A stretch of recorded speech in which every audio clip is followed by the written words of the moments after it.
Hi, my name is Goldbeer, and let's start with The Invincible.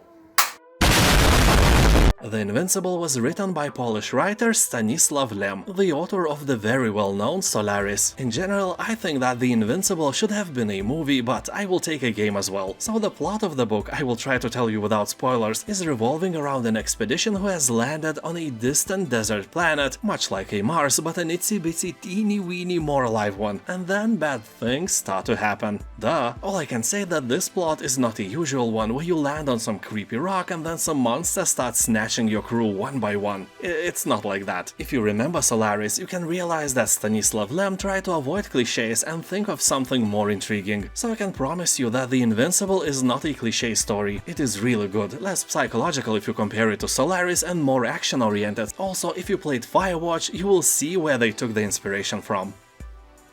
Nioh 2, the Complete Edition. Here you can create your own original protagonist and embark on an adventure that will take you through devastated lands across Japan during the Sengoku period. Much like the previous title, which gained a lot of praise from fans and critics alike, Nioh 2 contains an original story and a lot of action. This edition includes all the content from Nioh 2 along with all 3 DLC expansions: The Tengu's Disciple, Darkness in the Capital, and The First Samurai. You can also play the game at 120 frames per second if your monitor is a beast. Also, it supports 4K, ultra-wide screens, and so on. People on Steam are talking that this game is a masterpiece, well-balanced title with great replayability value, but definitely not for those who suck at Souls-like games. But if you suck at Souls-like games, I have wonderful advice for you. Stop sucking, get good. See how easy it is?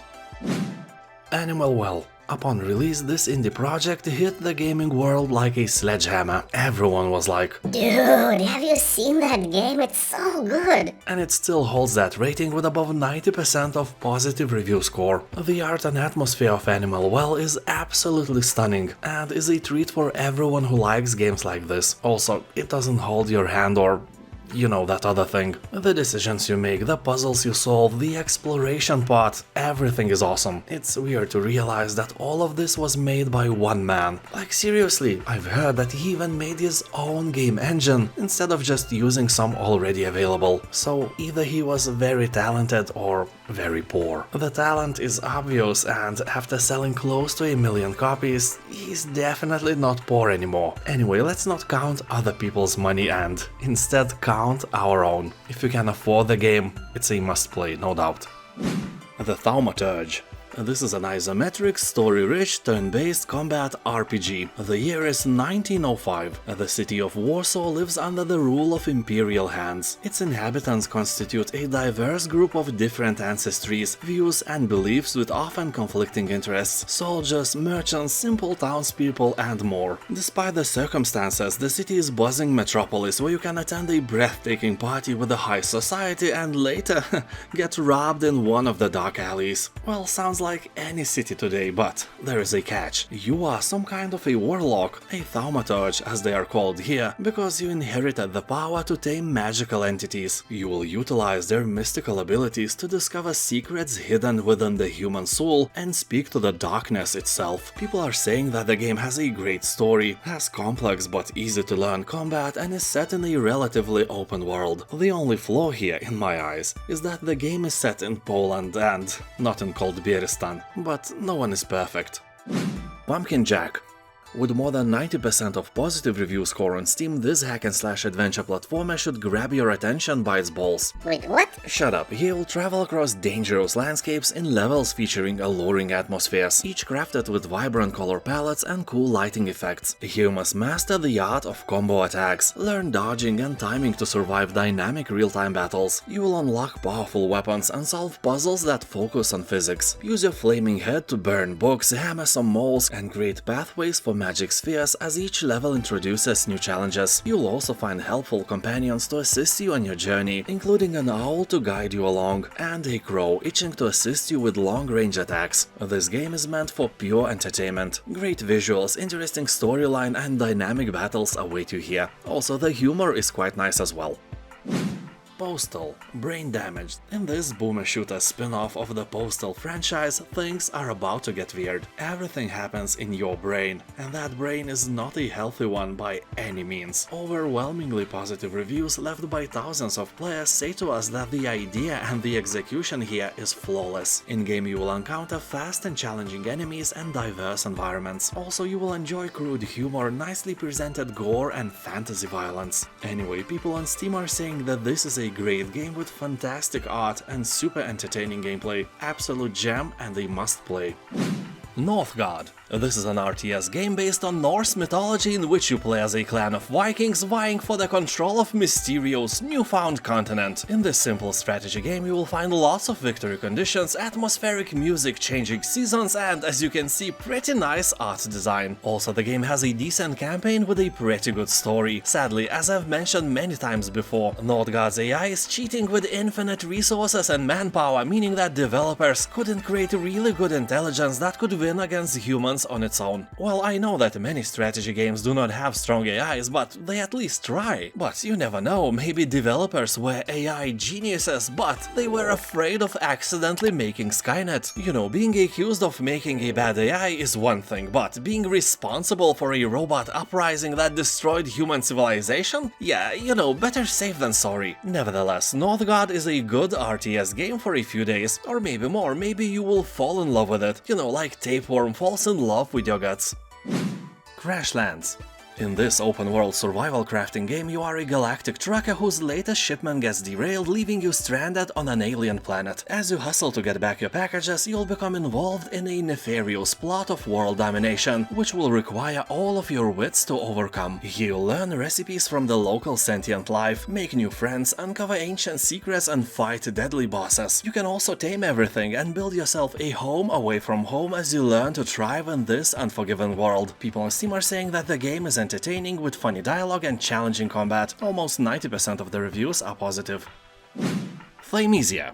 This is a dark fantasy action RPG with fast-paced combat and an interesting plague weapon system. In a kingdom where death rules, you will play as a mysterious character known by the codename Corvus. And as always, you are the kingdom's final hope, blah blah, the fate of the land is resting in your hands, and so on. You know, also it's a short game. It is possible to beat it in 6 hours, but hey, let's be fair and square and triangle. It ain't gonna happen unless you are a god of gamepad. Also, if you like tea with Thymes, then you are strong and this game needs you.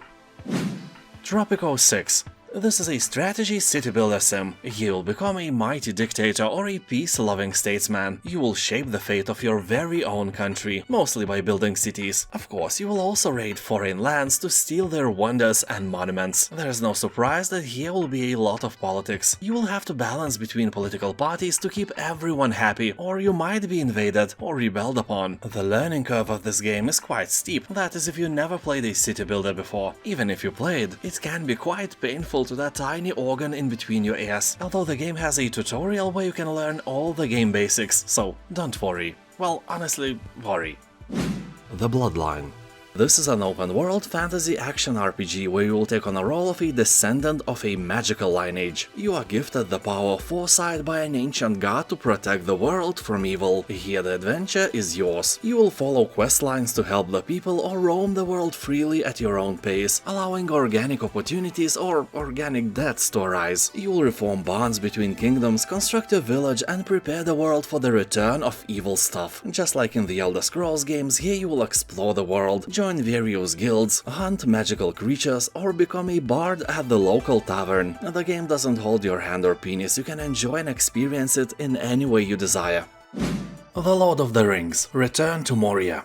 So this is a Lord of the Rings game that focuses on dwarves and their shenanigans. Here you will embark on an adventure to reclaim your legendary home of Moria, beneath the Misty Mountains. You can go alone or join forces with other players to survive, craft, build and explore the legendary mines teeming with danger. Here you will mine ore to craft gear and resources. But beware, mining makes noise, and noise created in the quiet deep threatens to awaken the dangers below. Remember when Pippin touched a skeleton skeleton, and that was kinda enough to awaken Balrog for the second time. Yeah, you want to avoid that. You know, monsters are just trying to sleep, and you are that noisy neighbor everyone hates. Yeah, you are not the good guy. So this open world base building survival crafting game has very positive reviews, and you can play it together with your mother-in-law to strengthen your bond. Trepang 2.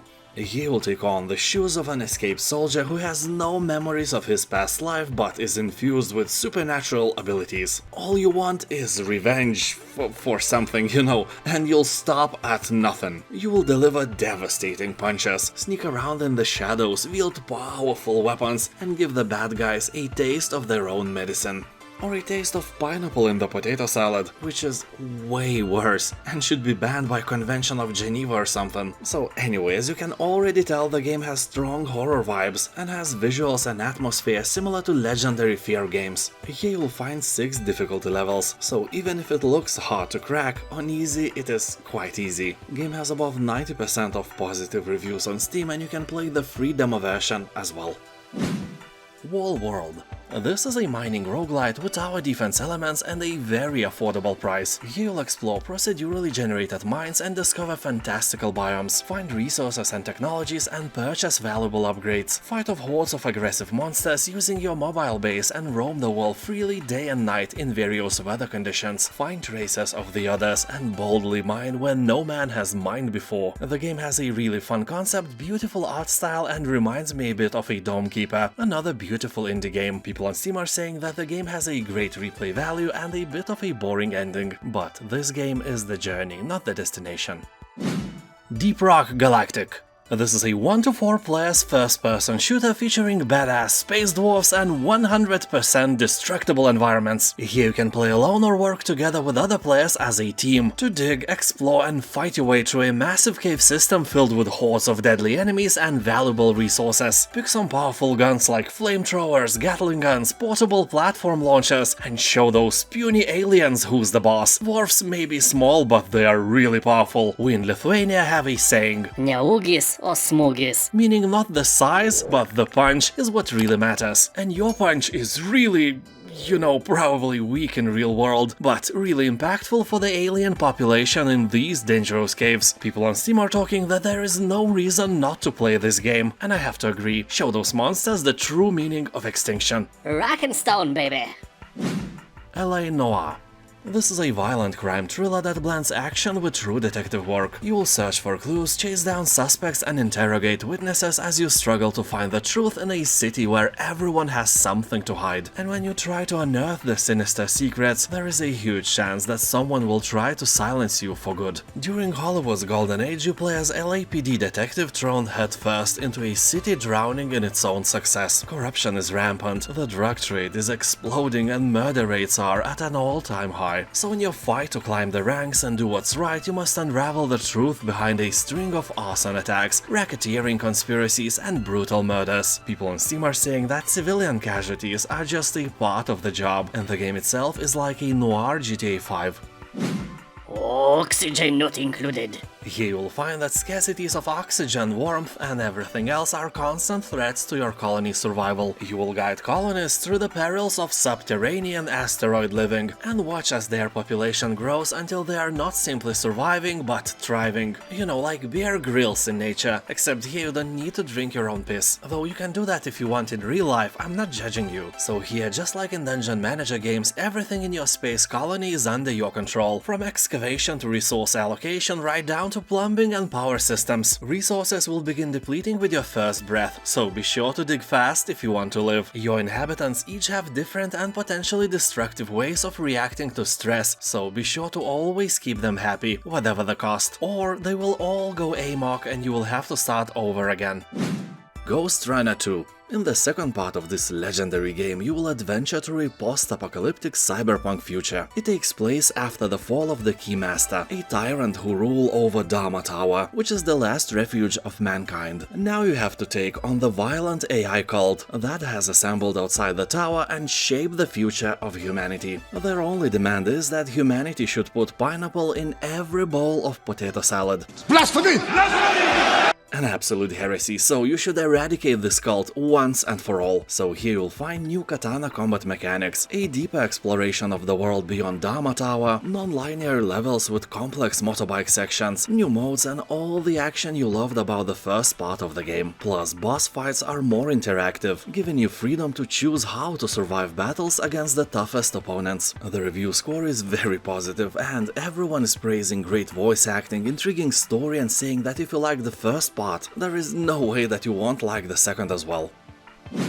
Styx, Master of Shadows. This is an infiltration game with RPG elements, taking place in a dark fantasy universe where you sneak, steal and assassinate your way through as Styx, 200 years old goblin. Here you will be completing various missions and at the same time avoiding detection. Sneak in the shadows, assassinate your targets in close combat, or, you know, orchestrate accidents. RPG mechanics let you unlock new powerful skills, impressive special moves and optimized equipment that will grant you spectacular powers such as invisibility, which is not meant for any creepy activities you just had in mind. You can also buy second part of the game, it is discounted as well, just be careful don't acquire the collection bundle that includes a DLC. You see that DLC is just a weapon and an outfit, nothing more. Also it's not cosmetics only, these items are quite powerful so in a way it's a pay to win DLC. That is a blasphemy beyond any words.